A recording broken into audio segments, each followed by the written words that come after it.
So I think women like that who they love their black. This is the woman I speak to, and this is what I find to be, especially when it comes to moving abroad. Women who are maybe in their mid age, maybe they're in or late 20s, Mhm. early 30s.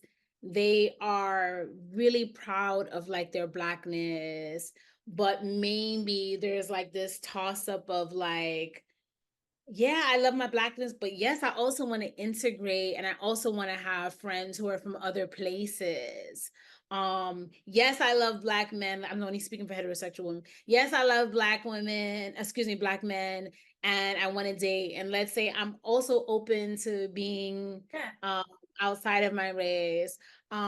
Yes, I want to fight the struggle and I want to be an activist and I want like us to succeed, and I just want to like live joyfully. I don't think there is a market that speaks to women, and I say that because I'm in that, like that I I feel value. like I am too. Like It's like, where do I I feel like fit in?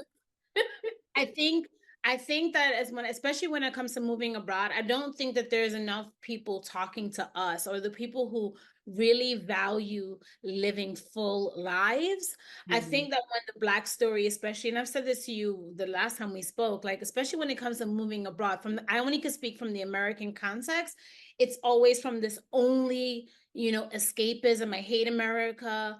Oftentimes it's maybe women who maybe had some really bad relationships with men, like I mean we all have, right, or Mhm. bad situations, but it's usually on this context of like I don't want one, and I'm like nah, I do, like I Yeah, yeah, do.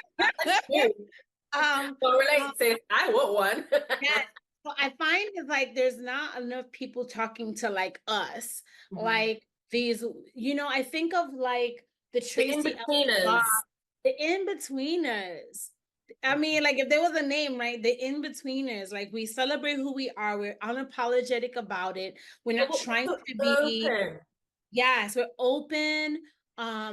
We want to grow, and I Mhm. think it's the same thing happens even when because sometimes when I'm also with other groups abroad, I definitely feel like certain things I could really connect with them. So maybe about the fight and the la la la. But then when it made me talk about, let's say, growth and like creating a different paradigm, then they're looking at me like, sis, like they're so stuck in the struggle, Mhm. so then let's say if I'm deciding to do something like you, like going hiking, then I might be the only one, you know what I Mhm. mean? If I'm Yeah. going to a meditation class, then I am the only one.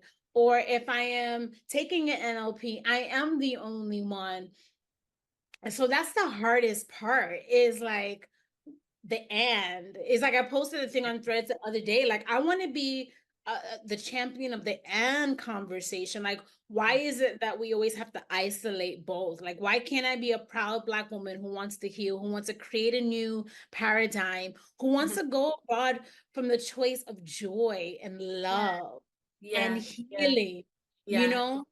I always get So, asked the question, what are you doing in LA? And I'm like, living. Like what, yeah, I'm just living. I always feel like I have always been that yes and type of girly. And also I've always been passionate about wellness. And I think many women who are also passionate about wellness, Black women especially, can relate to this.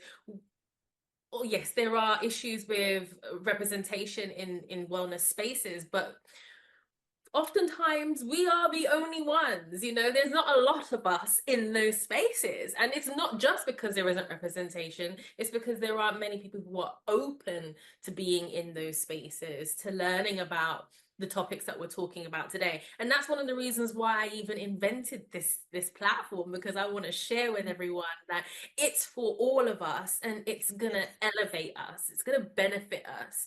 Let's learn and grow, thrive, and be joyful together. So yeah. I can totally relate to that.